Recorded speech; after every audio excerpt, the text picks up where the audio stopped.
আসসালামু আলাইকুম। সবাই কেমন আছেন? আশা করি সবাই ভালো আছেন। এখন আমি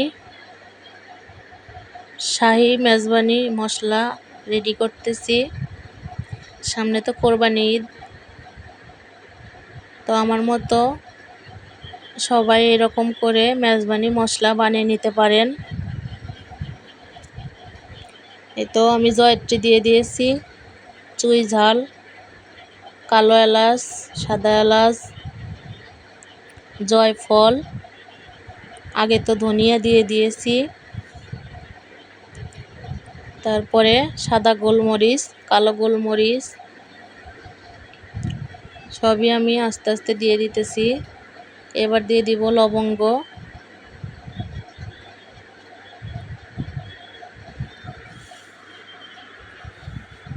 তো ধনিয়া আমি বেশি করে নিয়ে নিয়েছি। এবার দিয়ে দিব জিরা, জিরা আর ধনিয়ার পরিমাণ বেশি করে নিয়েছি। এই তো আমি সব মিশ্রিত করব।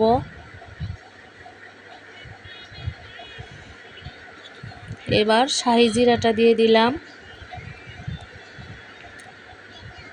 দেখুন, শাহি জিরা আর এই জিরার মধ্যে পার্থক্য।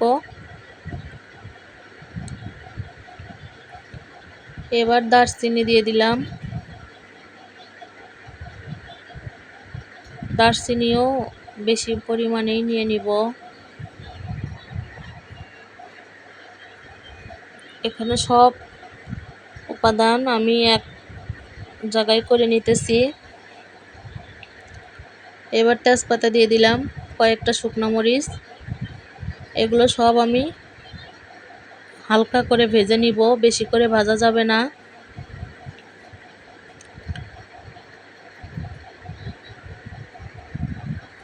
এই তো আমি কড়াই গরম করে নিয়েছি।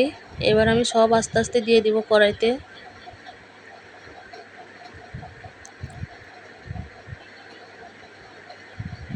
হালকা করে নাড়াচাড়া দিয়ে, বেশি করে পোড়া পোড়া করা যাবে না, তাহলে স্বাদ নষ্ট হয়ে যাবে।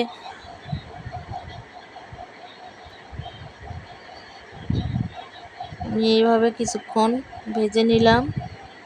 এগুলোকে আমি ব্লেন্ডারে পিষে নিব।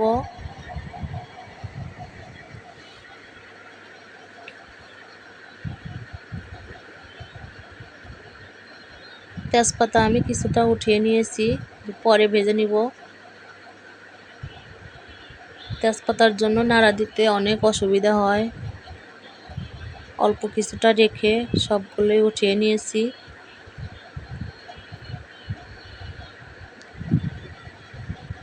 ভাজাও আমার শেষ।